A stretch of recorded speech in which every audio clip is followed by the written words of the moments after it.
জি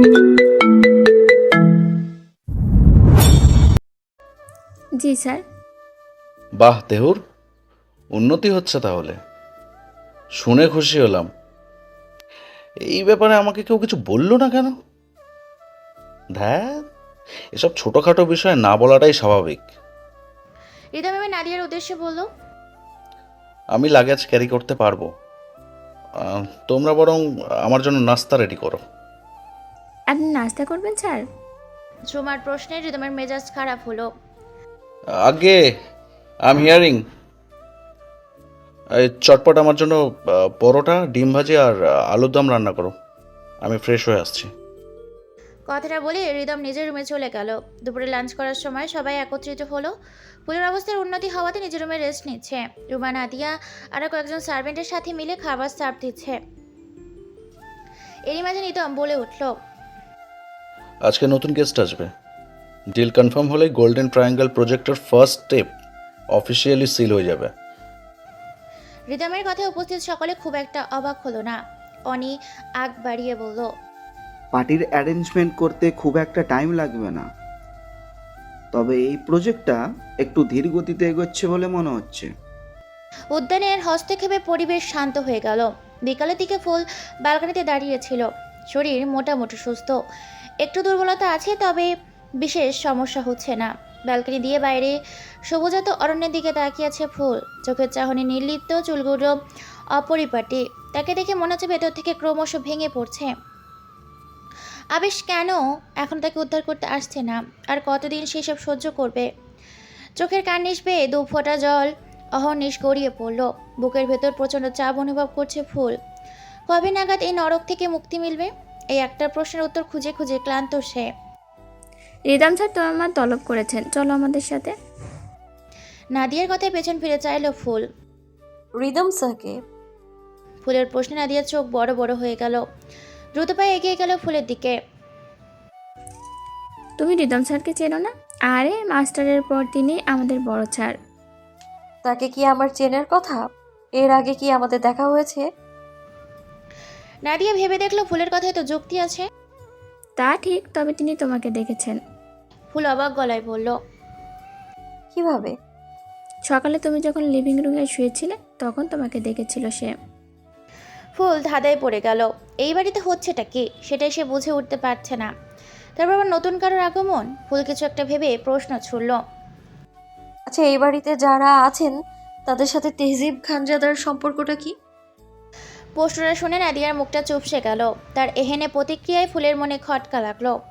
কিছুক্ষণ নীরবতা পালন করে নাদিয়া বলল, ওনাদের মাঝে ঠিক কী সম্পর্ক তা জানি না, তবে আমার মনে হয় ওনারা খুব ভালো বন্ধু। তুমি সঠিক জানো না কেন? তুমি তো অনেকদিন ধরেই তো তাদের বাড়িতে কাজ করছো, তাই না? নাদিয়া এবার সম্পূর্ণ প্রসঙ্গ পাল্টে বলল। রিদম স্যার ডেকেছেন, সেখানে যাওয়া উচিত। নাদিয়া অপেক্ষা না করে দরজার দিকে হাঁটা ধরল। ফুলও তার পিছু পিছু বের হলো।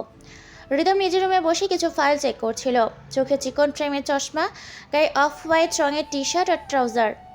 চোখ মুখের গাম্ভীর্য দেখেই বোঝা যাচ্ছে খুব গুরুত্বপূর্ণ কাজ করছে। তার পাশে চেয়ারে বসে আছে অনি, তার হাতেও একটা মোটা সোটা ফাইল। স্যার আসবো? দরজার সামনে দাঁড়িয়ে মাথা নিচু করে প্রশ্নটা করল নাদিয়া। তার পেছনে আরও 8 থেকে 10 জন মেয়ে ফর্মাল স্টাইলে দাঁড়িয়ে আছে। প্রত্যেক মেয়েই দেখতে শুনতে দারুণ। ফুল তো গোল গোল চোখে তাদের দিকেই তাকিয়ে আছে। এতগুলো মেয়ে কোত্থেকে এলো? এদের মধ্যে কয়েকজনকে সে আগেও দেখেছে। তারা প্রতিদিন ঘর বাড়ি পরিষ্কার করতে আসে, রান্নার কাজে সাহায্যের জন্যও প্রায় আসে। ভেতরে এসো।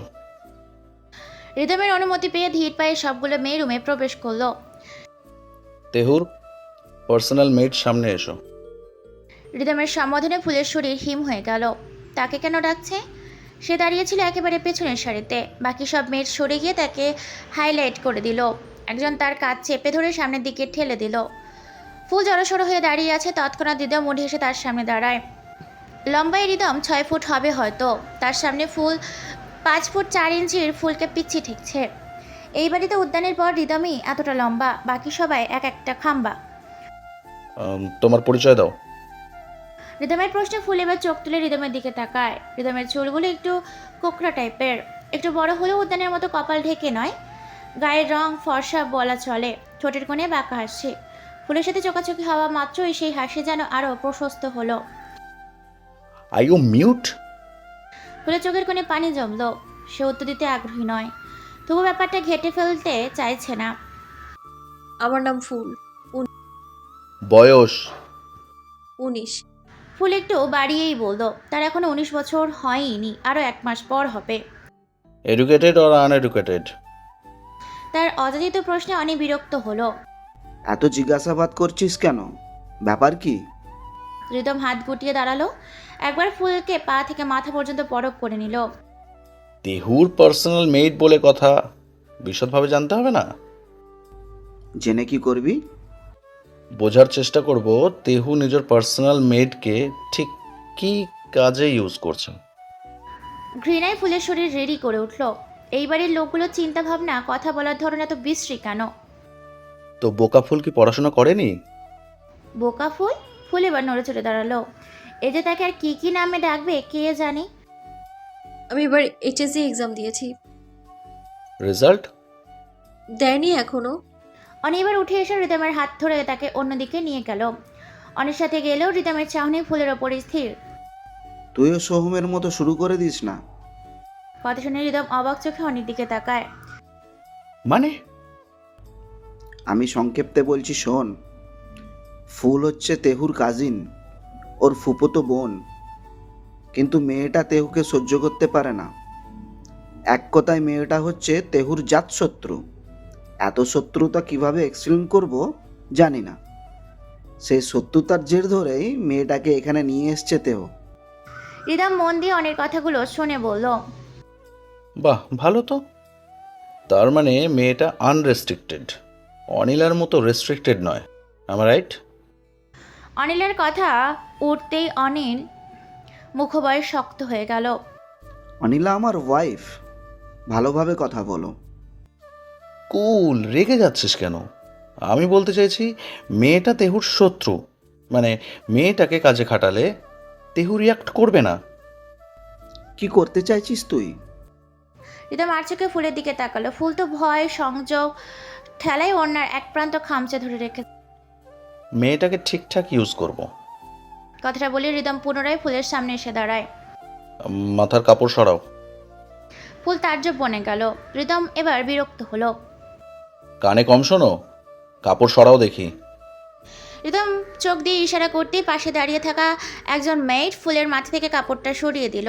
ফুলের গলা শুকিয়ে গেল, চোখ জোড়া ছলছল করে উঠল। এখানে এমন মাথায় কাপড় টাপড় দিয়ে থাকবে না। মেয়েদের এভাবে থাকা মানায় না। তোমাদের কাজ মালিকের মাইন্ড ফ্রেশ রাখা। এভাবে জবুথবু হয়ে থাকলে মালিকের বিরক্ত লাগবে। ফুল নিথর হয়ে দাঁড়িয়ে রইল। নাচতে জানো? আকস্মিক প্রশ্নে ফুল সাথে সাথেই না বোধক মাথা নাড়ায়। তার অভিব্যক্তি দেখে রিদম খানিকক্ষণ তার দিকে তাকিয়ে থেকে বলল, নাচতে না জানলে ম্যাসাজ করা শিখে নাও। আজকে কয়েকজন গেস্ট আসবে, যারা নাচতে জানে তারা নেচে তাদের মনোরঞ্জন করবে, আর যারা জানে না তারা গেস্টদের গা হাত পা ম্যাসাজ করে তাদের খুশি করবে। ফুলের চোখ জোড়া বিস্ময়ে ফুটে উঠল। এসব কি বলছে? কিসের গেস্ট? কারা আসবে? আর কেনই বা আসবে? তার মধ্যে মেলে এসে হাজির হলো। মেলো, ওদেরকে ভালোভাবে রেডি করো। আজকের পার্টিতে ওরা বিশেষ একটা রোল প্লে করবে। রিদমের কথা শুনে মেলো এবার উপস্থিত মেয়েদের দিকে তাকায়। তাদের মধ্যে ফুলকে দেখে ভ্রু কুচকে বলল, ফুল এখানে কি করছে? ও আজকের পার্টির প্রিমিয়াম ফেস হবে। নো রিদম, ইউ নো না ও তেহুর রিলেটিভ। আই নো ও তেহুর শত্রু, আর শত্রুর সাথে কীরকম বিহেভ করতে হয় সেটা এক্সপ্লেইন করতে হবে না নিশ্চয়ই। ও যদি আলাদা কেউ হতো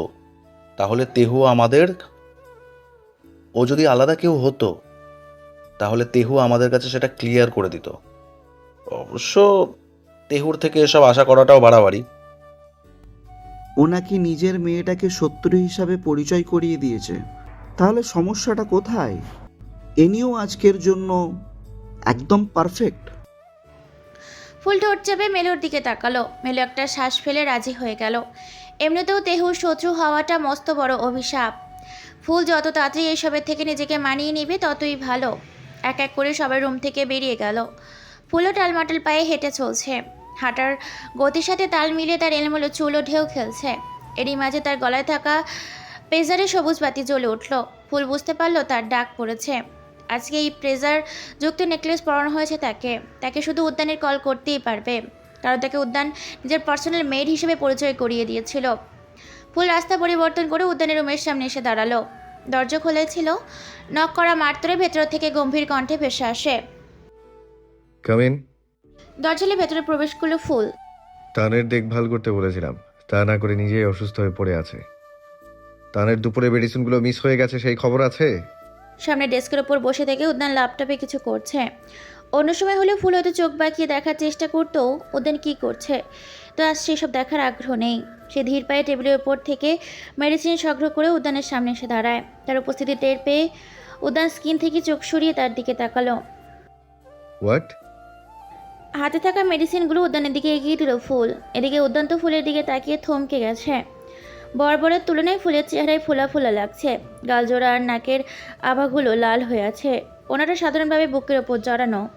তার চাউনি দেখে ফুল কিছুটা অপ্রস্তুত হয়ে পড়ল। এর আগে যতবার উদ্যান তার দিকে তাকিয়েছে ততবারই হয় রাগে চোখে, না হয় বিরক্তি ভরা চোখে তাকিয়েছে, কিন্তু এইবারে তাকানোটা ঠিক বুঝে উঠতে পারছে না ফুল। এত বিচ্ছিরি দেখাচ্ছে কেন তোকে? উদ্যানের ঠান্ডা গলার প্রশ্নে ফুল হতবাক হয়ে গেল। তাকে বাজে দেখাচ্ছে? প্রতি উত্তরে কিছু বলল না ফুল। হাতে থাকা মেডিসিনটা একইভাবে উদ্যানের সামনে ধরে রাখলো। উদ্যান ফুলের থেকে চোখ সরিয়ে হাতের দিকে তাকায়। এটা আমাকে দিচ্ছিস কেন? গিয়ে তানকে খাইয়ে দে। ফুলের সারা শরীর কেঁপে উঠল। সে গিয়েও তানকে খাওয়াবে নিজের হাতে? Like seriously? হঠাৎ করে ফুল নিজের ওড়নায় টান অনুভব করলো। পাশ ফিরে তাকাতেই দেখলো তান তার ওড়নার কোণে কামড় ধরে টানাটানি করছে। দৃশ্যটা দেখার জন্য মোটেও প্রস্তুত ছিল না সে। ভয়ে সে তৎক্ষণাৎ ছিটকে পড়লো ফ্লোরে। ঘটনার আকস্মিকতায় তানও উল্টে গিয়ে পড়লো তার পায়ের ওপর। উদ্যান কিছু বুঝে ওঠার আগেই ফুল গটা পাটিয়ে চিৎকার দিল। ও মা! তার চিৎকারে হয়তো তানও ভয় পেয়ে গেল। কুকুরটা বিকট শব্দে ঘেউ ঘেউ করে উঠল। উদ্যান কয়েক মুহূর্ত চুপচাপ বসে বড় বড় পা ফেলে তানকে নিজের কাছে টেনে নিল। What the hell are you doing? ফুল হাসপাস করতে করতে পিছিয়ে যেতে লাগলো। শরীরে অস্বাভাবিক রকম কাঁপছে। উদ্যানের হাত থেকে ছুটে গিয়ে তান আবারও ফুলের দিকে তেড়ে গেল। তানকে নিজের দিকে আসতে দেখে দু হাত দ্বারা নিজের মুখ ঢেকে ফেল ফুল। তান তো ফুলের শিউরে গিয়ে ঘেউ ঘেউ করে যাচ্ছে। ফুলকে অদ্ভুত রিয়াক্ট করতে দেখে উদ্যান হয়তো প্রথমবারের মতো ভরকে গেল। সেবার শক্ত হাতে তানকে নিজের কাছে টেনে নিয়ে তার মাথায় হাত বুলিয়ে দিতে লাগলো। কিছুক্ষণের মধ্যেই তান স্বাভাবিক হয়ে যায়। তো ফুল একদম দেয়ালের ওপর হেলে পড়েছে। নিজেকে একদম গুটিয়ে নিয়ে ফ্লোরে জড়ো হয়ে শ্বাস টানছে। উদ্যান এক প্রকার বাধ্য হয়ে রুমাকে কল করলো। সঙ্গে সঙ্গে রুমা হাজির হয়। ফুলের অবস্থা খারাপ দেখে ফুলকে পানি খাওয়ায়।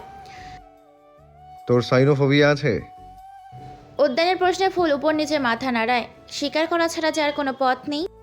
Damn it! আগে বলিসনি কেন সাইনোফোবিয়া নিয়ে তুই তানে দেখাশোনা করবি? তুই তো দেখছি প্রাণীদেরকেও রেহাই দিস না। আমার কল্পনার চেয়ে অধিক সর্বনাশা তুই। কেউ এতটা বিধ্বংসী কিভাবে হতে পারে? উদ্যানের কথাগুলো যেন ছুঁচের ন্যায় ফুলের গায়ে বিঁধে গেল। সে আর শুনতে পারল না। ক্ষীণ স্বরে উচ্চারণ করলো, দয়া করে চুপ করুন।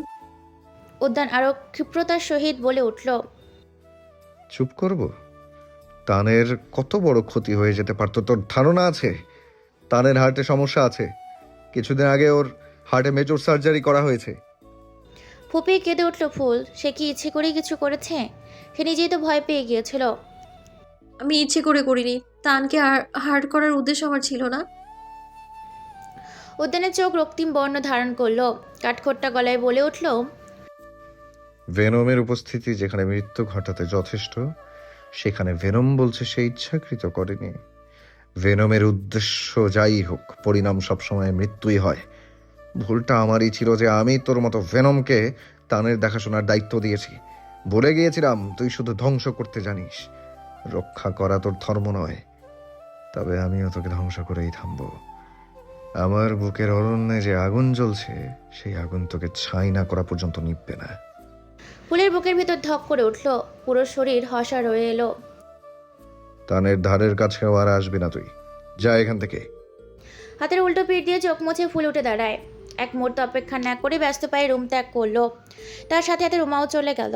রাতের নিকশ কালো আধারে সমস্ত পৃথিবীকে গ্রাস করে ফেলেছে। ফুলে নিজের লক্ষ্যে অটল ছিল, সে কিছুতেই গেস্টের সামনে নাচবে না, আর না তো কারোর হাতে বা ম্যাসেজ করে দিবে। কিন্তু পরিস্থিতি তাকে সিদ্ধান্ত পাল্টাতে বাধ্য করেছে। যখন সে শুনেছে হৃদয়নের কথায় অবাধ্য হলে হৃদম রেগে গিয়ে অনেক খারাপ কিছু করে ফেলতে পারে, সেটার মধ্যে হৃদমের ক্যারেক্টার সম্পর্কে ধারণা পেয়েছে। তাছাড়া এই বাড়িতে তাকে বাঁচানোর মতো কেউ নেই। উদ্যান যেখানে সোহমের সামনে সেই নিকৃষ্ট কথাগুলো বলেছিল, সেখানে তার থেকে ইতিবাচক কিছু আশা করাটা বোকামি হবে। ফুলকে নিজের সেভিয়ার হয়ে উঠতে হবে। ফুল এসব ভাবছে আর রেডি হচ্ছে। তাদের সবাইকে কালো আর লাল রঙের সংমিশ্রণের পার্টি ড্রেস দেওয়া হয়েছে, সাথে একটা মাস্কও আছে। যদিও ড্রেসটা অতটাও খোলামেলা নয়, তবে ওড়না নেই। ফুল বাড়তি ওড়না নিতে চাইলে মেলো মানা করে দেয়। এই মেলোকে বড্ড অপরিচিত লাগছে ফুলের কাছে। সেদিন যেমন সোহম রোবটের মতো বিহেভ করেছিল, আজ মেলো সেম বিহেভ করছে। ফুল বেশিক্ষণ ভাবনা চিন্তা করে ঠিক করলো চুলগুলো সে ওড়নার মতো করে ইউজ করবে।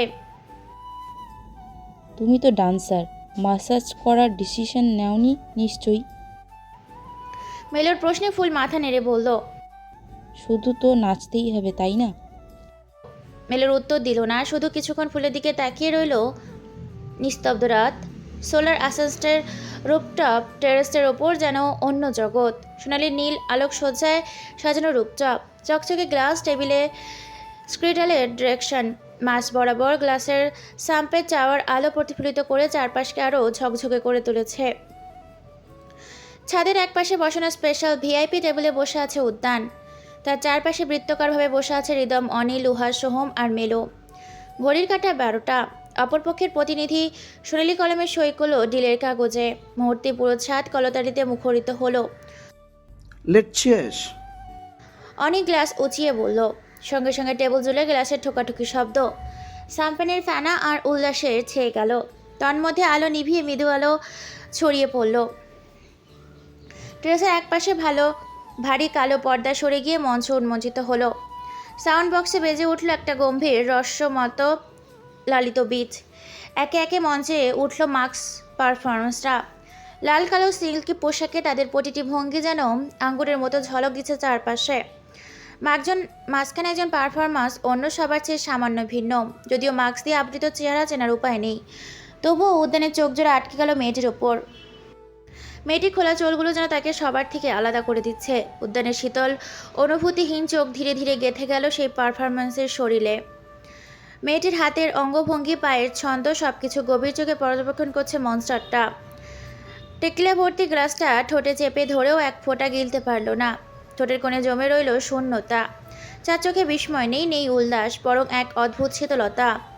নাচের মাঝে একবার উদ্যানের সাথে চোকাচোকি হয়েছে ফুলের। উদ্যানের শীতল চাহনি তার শরীরকে কাঁপন ধরালো, বিশেষ পাত্তা দেয়নি সে। চোখ সরিয়ে নাচে মনোনিবেশ করেছে। পরিস্থিতি যেমনই হোক না কেন, নাচ হচ্ছে তার প্যাশন। নাচ নিয়ে কম্প্রোমাইজ করবে না সে। নাচ প্রায় শেষের দিকে, এমন সময় উদ্যানের হাতে থাকা গ্লাসটা টক শব্দে টেবিলের উপর রেখে পাশে ফিরে গর্জে উঠল। Who the hell dared this? Who brought her here without my permission? উদ্যানের রাশভারী কণ্ঠে টেবিল জুড়ে কয়েক মুহূর্তের জন্য নীরবতা নেমে এলো। নীরবতা ঠেলেই হৃদম হাত তুলে বলল, আমি ওকে নাচতে বলেছি। আজকের জন্য ওকে প্রিমিয়াম ফেস হিসেবে সিলেক্ট করেছে। উদ্যান কিছুক্ষণ হৃদমের দিকে স্থির দৃষ্টিতে তাকিয়ে রইল, তারপর গম্ভীর গলায় বলল, ও আমার পার্সোনাল মেড, সেটা বলেনি কেউ? কথাটা শুনে হৃদম চোখ উল্টে হাতে থাকা টেকলিয়ার গ্লাসে চুমুক দিল। খানিকটা মজা করেই বলল, পার্সোনাল মেড হলে কি হয়েছে? At last she is the maid, isn't she? আবে রিয়্যাক্ট করার কি আছে? উদ্যান তীক্ষ্ণ চোখে তাকাতেই হৃদম হেসে উঠল। যাই হোক, তোর থেকে পারমিশন নেওয়াটা উচিত ছিল। Sorry for that. আসলে এত ছোটখাটো বিষয়ের জন্য তোকে বিরক্ত করতে চাইনি। হৃদমের থেকে চোখ সরিয়ে উদ্যান এবার ফুলের দিকে দৃষ্টি নিক্ষেপ করলো। ফুলসহ বাকিরা বিটের সাথে তাল মিলিয়ে হেলে দুলে নৃত্য করছে। স্টেজের ওপরে থাকা শুভ্র আলো ফুলের স্টেপ অনুসরণ করছেন, যেন আজকের পারফরমেন্সের মধ্যমণি সে। কয়েক মুহূর্ত পেরিয়ে যেতেই চারপাশ করতালি শব্দে ফেটে পড়ল। নাচ শেষে ফুল স্টেজ থেকে নেমে যাবে, তার আগেই সে পিছুটান অনুভব করল। কিছু বুঝে ওঠার পূর্বেই কেউ একজন তাকে নিজের দিকে ঘুরিয়ে তার মুখের থেকে মাস্কটা সরিয়ে ফেলল। ঘটনার আকস্মিকতায় চারপাশে পরিবেশ থমকে যায়। ফুল তো হতবাক চোখে তাকিয়ে আছে সামনে থাকা ইংরেজদের মতো দেখতে পুরুষটির দিকে, যার চোখে মুখে লালসার ঝলকানি। I'm interested in you, girl. Don't make me ask twice. Come with me. লোকটা স্পষ্ট ইংরেজিতে বলছে। ফুলের শরীর হিম হয়ে এলো, অসহায় চোখে চারপাশে তাকিয়ে নিজের হাত ছাড়ানোর চেষ্টা করতে লাগলো। উদ্যানের চাহনি স্টেজের ওপরেই নিবদ্ধ, তার অভিব্যক্তি বোঝা যাচ্ছে না, তবে কিছুক্ষণ যেতেই সে নিজের গদি ছেড়ে উঠে দাঁড়ায়, ব্যস্ত পায়ে এগিয়ে যেতে থাকে স্টেজের দিকে, কিন্তু তার আগেই রিদম গিয়ে ফুলের সামনে দাঁড়ায়। Mister Charles, have some patience. For now leave her. Ridam নিজেই মিস্টার চার্লসের থেকে ফুলের হাত ছাড়িয়ে দিল। ছাড়া পেতেই ফুল এক প্রকার দৌড়ে স্টেজ থেকে নেমে যায়, তারপর একদম উদ্যানের গা ঘেঁষে অন্যদিকে চলে গেল। যাওয়ার পূর্বে উদ্যানের দিকে এক নজর তাকিয়েছিল ফুল, যার দরুন তাদের চোখাচোখি হয়ে গিয়েছিল। ফুল চলে যেতেই উদ্যান পুনরায় স্টেজের দিকে তাকায়। রিদম সিরিয়াস ভঙ্গিমায় মিস্টার চার্লসের সাথে কথা বলছে। উদ্যান নিজের জায়গাতে দাঁড়িয়ে আছে। রাতের আধারে উদ্যানের উপস্থিতি পাওয়া ফুল ডার্ক ব্লেজার এবং ফ্রিডম ফিটে তাকে মাত্রাতিরিক্ত আকর্ষণীয় লাগছে। পালিশ করা লেদারের শু আর কালো রঙের ওয়াচ তার প্রতিটি হেলাফেলাকে প্রভাবশালী করে তুলছে। চোখের দৃষ্টি চিরচেনা, ঠান্ডা, নির্দয়। আশেপাশে উপস্থিত অতিথিরা তার দিকে আর চোখে তাকাচ্ছে, কেউ কেউ ককটেলের হাতে দাঁড়িয়ে, কেউ বা সোফায় বসা, কিন্তু সবার চোখ উদ্যানের দিকে স্থির। তার স্টাইল আর উপস্থিতিতে যেন ভয়ঙ্করভাবে সব কিছুকে নিয়ন্ত্রণ করছে। কথার মাঝেই রিদমের চোখ পড়ল উদ্যানের ওপর। সে নিজের কথা সংক্ষিপ্তভাবে শেষ করে উদ্যানের সামনে এসে দাঁড়ায়। মিস্টার চার্লস আমাদের সাপোর্টে মিস্টার মর্গানের সাথে বিট্রে করতে রাজি হয়ে গিয়েছে। কিসের বিনিময়ে? উদ্যানের প্রশ্নে রিদম পাশে থাকা চেয়ারে হাত পা ছড়িয়ে বসে পড়ল। তোর পার্সোনাল মেটকে তার মনে ধরেছে। উদ্যান কাট গলায় বলল, তুই জানতি যে অ্যাসল্টটা বাঙালি মেয়েদের প্রতি উইক, জেনে শুনেই মেয়েটাকে এভাবে প্রেজেন্ট করেছিস। এই সব কিছু তোর প্রি প্ল্যান ছিল, তাই না? ইয়েস, এটা আমাদের প্ল্যান ছিল। সেই জন্য মিস্টার চার্লসকে একদম স্টেজের দিকে ফ্রন্ট সিটে বসিয়েছিলাম, তবে এতটা আশাবাদী ছিলাম না। বাঙালি মেয়ে আরও আছে রিদম, সবাইকে ছেড়ে ওই মেয়েটাকেই কেন? রিদম সরু চোখে উদ্যানের দিকে তাকায়। তার চাহনি দেখে উদ্যান চোখ সরিয়ে নিল। ওয়েট আ মিনিট, তুই এসব বিষয়ে ইন্টারফেয়ার করছিস কেন? কাম অন ইয়ার, এসব আমার কাজ, তোকে এসব নিয়ে খামখা টেনশন করতে হবে না। Just chill. আবার প্রশ্নের উত্তর দে, রুট। আচমকা উদ্যানের গলার স্বর পরিবর্তন। রিদমের হা হয়ে গেল। কয়েক সেকেন্ডের আহাম্মকের মতো তাকিয়ে থেকে বলল, এত লেম প্রশ্নের উত্তর পেতে নিজের পাওয়ার ইউজ করছিস? Are you sick or what? Lobo. উদ্যানের চিল্লানিতে পুরো ট্যারেস কেঁপে উঠল। লুহান্ত এক দৌড়ে উদ্যানের সামনে হাজির হলো। Get the rod. লুহান্ত মাথা নেড়ে চলে গেছে, কিন্তু রিদম পুরোপুরিভাবে শকড। বিস্ময়ে নিজের জায়গা থেকেও নড়তে পারছে না। চল। লুহানের ডাক পড়ার সাথে সাথে সোহম আর অনিও চলে এসেছে, তাই এবার সোহমকে ছুটে আসতে হয়নি।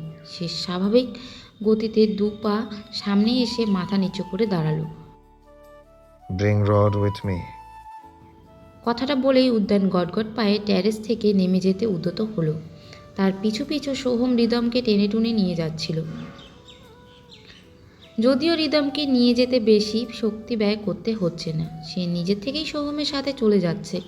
তারা চলে যেতেই ট্যারেসের পরিবেশ অশান্ত হয়ে যেতে লাগলো। অতিথিদের মাঝে বিশৃঙ্খলা সৃষ্টি হতে লাগলো। পরিস্থিতি বেগতিক দেখে অনি উচ্চস্বরে বলে উঠল, come down, otherwise action will be taken. মুহূর্তেই পরিস্থিতি শীতল হয়ে যায়।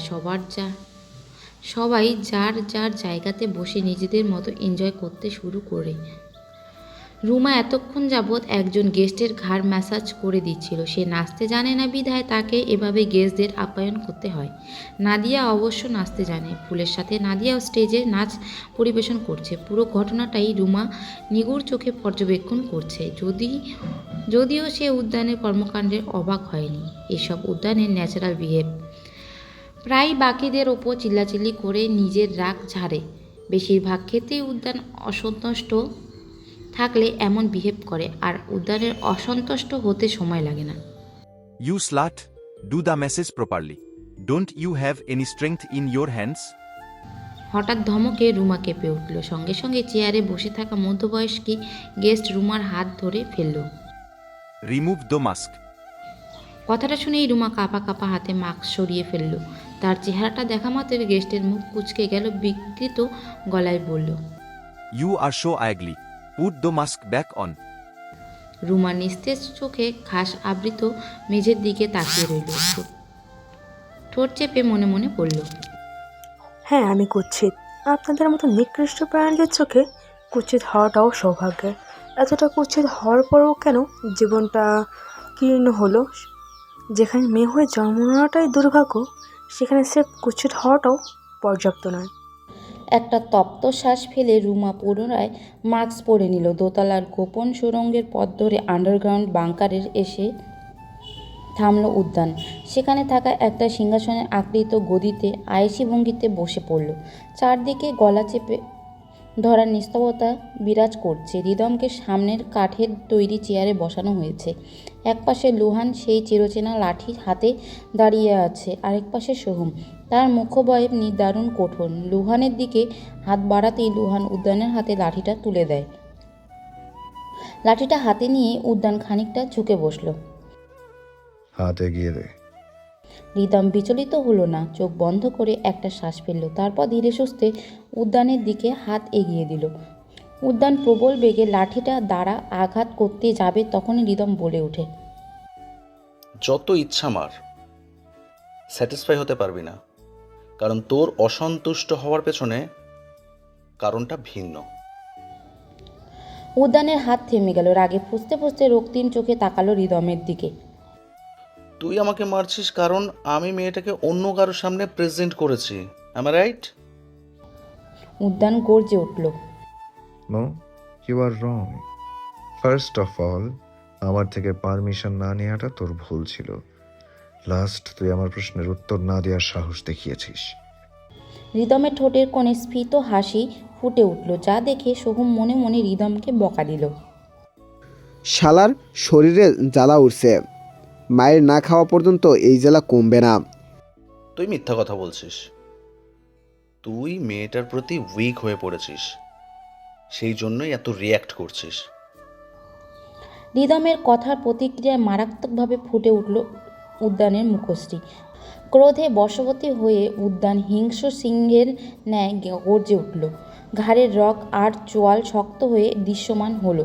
স্বভাবতই জিভের অগ্রভাগ দিয়ে গালের অভ্যন্তরীণ অংশ ঠেলে ধরল। এই পর্যায়ে এসে যেন ভেতরে থাকা মনস্টারটা উদ্যানের শরীরকে কবজা করে নিয়ন্ত্রণ করতে লাগলো। চারিদিকের নীরবতাকে মুহূর্তে তছনছ করে দিয়ে লাঠির নিষ্ঠুর শব্দ আর আর্তনাদে ছড়িয়ে পড়ল। পরবর্তী কয়েক মিনিট আজব নেমে আসে। রিদম চুপচাপ আঘাতগুলো সহ্য করে নিল। ঠিক 6 মিনিটের মাথায় উদ্যানের হাত থেমে যায়। সে লাঠিটা দূরে ফেলে দিয়ে নিজের গদিতে বসে পড়ে। যদিও তার মধ্যে থাকা মনস্টারটা এখনও শান্ত হয়নি। রিদমের হাতের অবস্থা শোচনীয়, কয়েক জায়গা ফেটে গিয়ে রক্ত ঝরছে। আঘাতের তীব্রতায় রিদম চেয়ারের ওপর ঢলে পড়েছে। উদ্যানকে থেমে যেতে দেখে রিদম চাপা স্বরে বলে ওঠে, স্যাটিসফাই হয়েছিস? প্রত্যুত্তরে উদ্যান সমস্ত আক্রোশ ঢেলে চিল্লিয়ে ওঠে, চাইছিসটা কি? রিদমের ঠোঁটের কোণে আবারও হাসি ঝিলিক দেখা দিল। স্বভাবতই রিদম হাসতে ভালোবাসে। কিছুক্ষণ অকারণে চিল্লানোর পর উদ্যান মাথা চেপে ধরে বসে পড়ল। তার ঠিক কী হয়েছে সে নিজেও বুঝে উঠতে পারছে না। কেন সে শান্ত হতে পারছে না? রিদম এবার হাত ঘড়িতে চোখ বুলিয়ে নিল। 2টা বাজে, মিস্টার চার্লস অপেক্ষা করছেন। আমি তাকে 3টার কথা বলেছি। উদ্যান একইভাবে বসে রইল। না প্রতিউত্তরের কিছু বলল আর না চোখ মেলে তাকালো। তুই বলছিস তোর থেকে পারমিশন না নেওয়াতে আর প্রশ্ন এড়িয়ে যাওয়াতে আমাকে পানিশ করছিস, আর আমি সেটা মেনে নিলাম। আমার আসলেই ভুল হয়েছিল, বাট এখন আর কোনো ভুল করব না। তোর পার্সোনাল মেডকে মিস্টার চার্লসের কাছে পাঠাবো, অনুমতি চাইছি।